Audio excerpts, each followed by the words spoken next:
ఇంధన భద్రతను పెంచుకోవడానికి భారత్ కీలక అడుగులు వేస్తోంది. విదేశాల నుంచి ముడి చమురు దిగుమతులు తగ్గించుకోవడానికి ప్రణాళికలు రచిస్తోంది.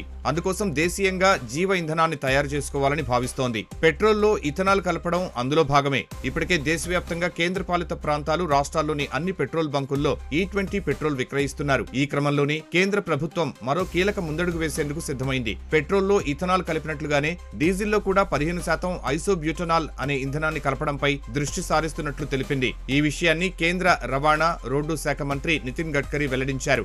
దేశంలో ఇంధన భద్రతను మెరుగుపరిచేందుకు ఇది దోహదం చేస్తుందని వివరించారు. ఇథనాల్ తరహాలో ఐసోబ్యూటనాల్ వినియోగించడం ద్వారా కర్బన ఉద్గారాలు తక్కువగా వెలువడతాయని కేంద్ర మంత్రి తెలిపారు.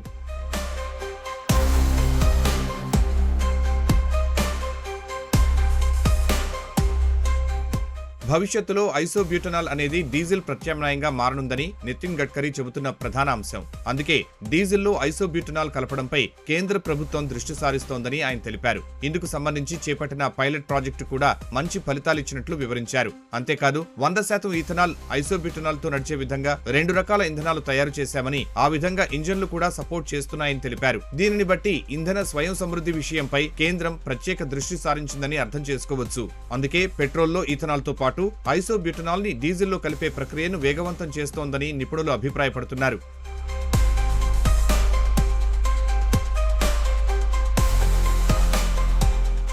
అసలేంటి ఐసోబ్యూటనాల్, దీనివల్ల కలిగే ప్రయోజనాలు ఏంటి అనే విషయాలు వివరంగా తెలుసుకుందాం. పెట్రోల్లో 20% ఇథనాల్ కలిపినట్టుగానే డీజిల్లో కూడా 15% ఐసోబ్యూటనాల్ కలపాలనేది కేంద్రం ఆలోచన.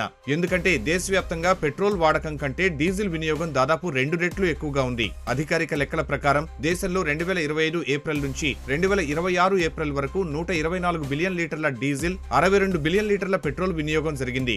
భవిష్యత్తులో మరింత పెరిగే అవకాశం ఉంది. అందుకు కారణం రవాణా వ్యవస్థలో కీలకమైన బస్సులు, లారీలు, ట్రక్కులు, రైళ్లతో పాటు ట్రాక్టర్లు, ఆటోలు డీజిల్ తోనే నడుస్తున్నాయి. వీటిని పరిశ్రమలు, వ్యవసాయం, సరకు రవాణాలో అధికంగా వినియోగిస్తున్నారు. దీంతో ముడి చమురు దిగుమతులు భారీగా పెంచుకోవాల్సి వస్తోంది. కాబట్టి డీజిల్లో ఐసోబ్యూటనాల్ కలిపితే దిగుమతుల భారం తగ్గుతుందని కేంద్రం భావిస్తోంది.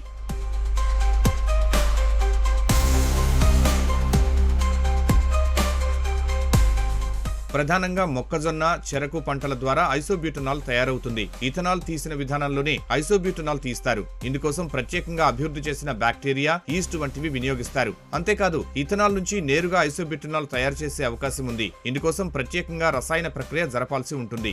మరి ఇథనాల్ కి, ఐసోబ్యూటనాల్ కి తేడా ఏంటనే సందేహం రావడం సహజమే. ఈ రెండింటికి స్పష్టమైన తేడా ఉంది. రెండు ఆల్కహాల్ ఆధారిత బయోఫ్యూయల్స్ అయినప్పటికీ వీటి ఫిజికల్, కెమికల్ రియాక్షన్స్ వేరుగా ఉంటాయి. ఇథనాల్ తో పోలిస్తే ఐసోబ్యూటనాల్ శక్తివంతంగా ఉంటుంది. దీనివల్ల E20 మాదిరిగా మైలేజీలో పెద్దగా మార్పులు ఉండకపోవచ్చని వాహన రంగ నిపుణులు అభిప్రాయపడుతున్నారు. పెట్రోల్, ఇథనాల్ వంటి వాటితో పోలిస్తే దీనికి మండే గుణం తక్కువ, కానీ వాటికంటే ఎక్కువ శక్తి విడుదల చేస్తుంది. ఐసోబ్యూటనాల్ గాలిలో ఉండే తేమను పీల్చుకోదు. దీంతో స్టోరేజీ చేసే ట్యాంకులు, సరఫరా అయ్యే పైపులు పాడయ్యేందుకు ఆస్కారం తక్కువగా ఉంటుంది. అంతేకాదు ఇప్పటికే డీజిల్ కు ప్రత్యామ్నాయంగా బయోడీజిల్ ని అభివృద్ధి చేశారు. దీంతో పోలిస్తే ఐసోబ్యూటనాల్ తయారీకి అయ్యే ఖర్చు తక్కువ. అయితే ఇథనాల్, ఐసోబ్యూటనాల్ తయారీకి అయ్యే ఖర్చు మాత్రం ఒకే విధంగా ఉంటుంది.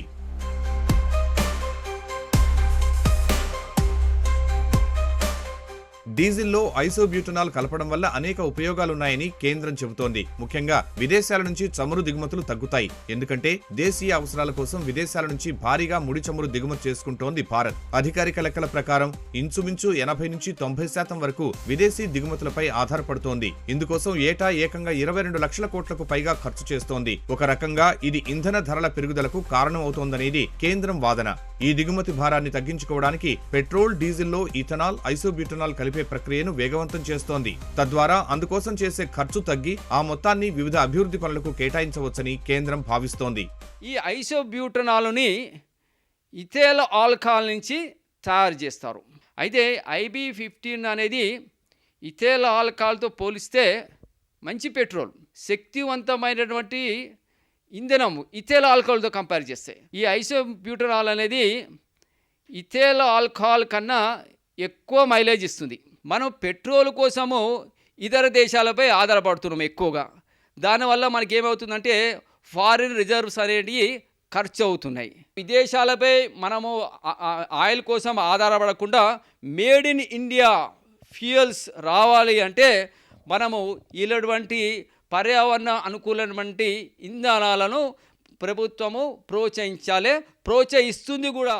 ఇక్కడ మరో అంశాన్ని కూడా ప్రధానంగా ప్రస్తావించాలి. అమెరికా ఇరాన్ యుద్ధంతో ప్రపంచవ్యాప్తంగా చమురు రవాణా వ్యవస్థ తీవ్రంగా దెబ్బతింది. గల్ఫ్ దేశాల నుంచి భారత్ అత్యధికంగా చమురు దిగుమతి చేసుకోవడంతో ఇంధన కొరత ఏర్పడింది. అంతకంటే ముందు రష్యా నుంచి చమురు కొనుగోలు చేస్తున్నామనే కారణంతో అమెరికా భారత్పై అధిక సుంకాలు విధించింది. దీంతో భారత్ చమురు దిగుమతులను తగ్గించి ప్రత్యామ్నాయ మార్గాలపై దృష్టి సారించాల్సిన అవసరం ఏర్పడింది. అందుకే భారత్ పెట్రోల్, డీజిల్ కు ప్రత్యామ్నాయంగా ఇథనాల్, ఐసోబ్యూటనాల్ వినియోగంపై ప్రత్యేక దృష్టి సారించింది.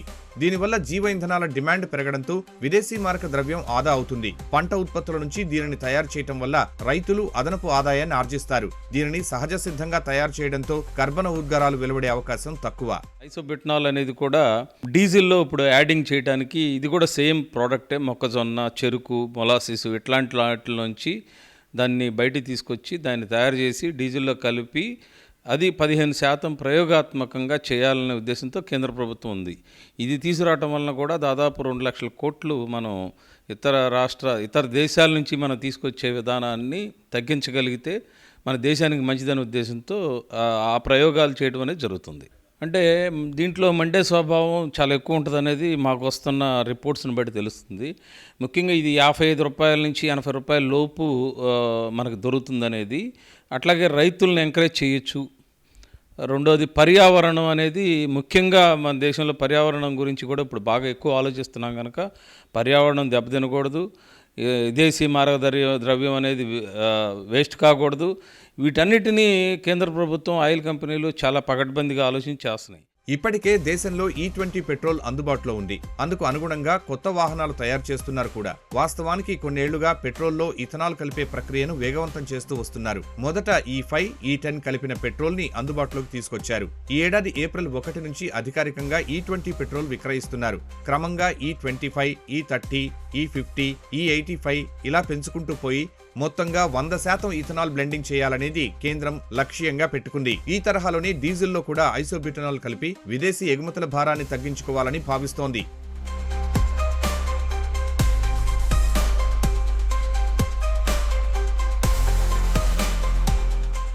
అయితే వాహనదారులు E20 పెట్రోల్ పై పలు సందేహాలు వ్యక్తం చేస్తున్నారు. E20 పెట్రోల్ వల్ల మైలేజ్ తగ్గుతుంది, ఇంజిన్, వాహనాల పనితీరుపై ప్రభావం పడుతుంది. ఇథనాల్ వినియోగించే వాహనాలు దెబ్బతింటే తయారీ కంపెనీలు, బీమా కంపెనీలు వారంటీని తిరస్కరించే అవకాశం ఉంది. అలాగే నీటి వినియోగం పెరుగుతుంది అని సోషల్ మీడియా వ్యాప్తంగా ప్రచారం జరుగుతోంది. ఈ విషయాలన్నింటిపై కేంద్ర పెట్రోలియం అండ్ నేచురల్ గ్యాస్ మంత్రిత్వ శాఖ క్లారిటీ ఇచ్చింది. E20 పెట్రోల్ ఉపయోగించడంతో ఇంజిన్ నాణ్యతపై ఎలాంటి ప్రభావం పడదని తెలిపింది. వాహన బీమా కూడా రద్దు కాదని స్పష్టం చేసింది. E20 పెట్రోల్ ప్రవేశపెట్టినప్పటి నుంచి ఇంజిన్ పాడైపోవడం, వాహనాలు ఆగిపోవడం వంటి సమస్యలు తలెత్తలేదని పేర్కొంది.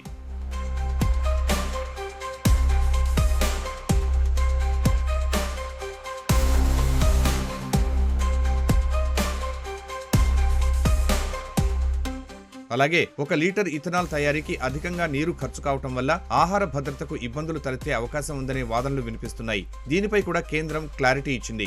ఆహార భద్రతకు ఎలాంటి ముప్పు వాటిల్లకుండానే ఇథనాల్ ఉత్పత్తి జరుగుతుందని స్పష్టం చేసింది.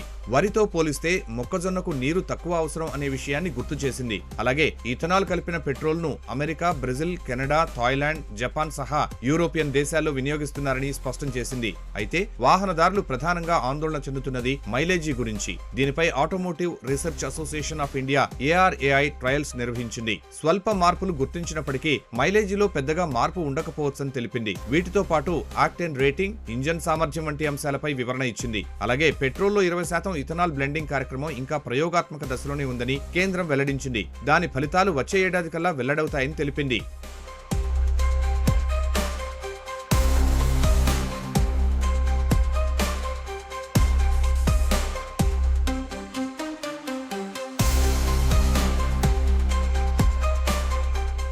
మొత్తంగా చమురు దిగుమతులు తగ్గించుకుని దేశంలోనే ఇంధనాన్ని సమకూర్చుకోవాలని కేంద్రం లక్ష్యంగా పెట్టుకుంది. అయితే ఇందులో ఎదురయ్యే సవాళ్లు అధిగమించాల్సిన అవసరం ఉంది. ముఖ్యంగా పెట్రోల్, డీజిల్లో ఇథనాల్, ఐసోబ్యూటనాల్ కలపడం ద్వారా కలిగే ప్రయోజనాలను ప్రజలకు స్పష్టంగా తెలియజేయాలి. మైలేజీ, ఇంజిన్ సామర్థ్యం వంటి విషయాల్లో వాహనదారులకు భరోసా ఇవ్వాలి. అలాగే ఇథనాల్, ఐసోబ్యూటనాల్ ఇంధనాలకు అనుగుణంగా వాహనాలు తయారు చేసేలా కంపెనీలు చర్యలు తీసుకోవాలని వాహన రంగ నిపుణులు అభిప్రాయపడుతున్నారు.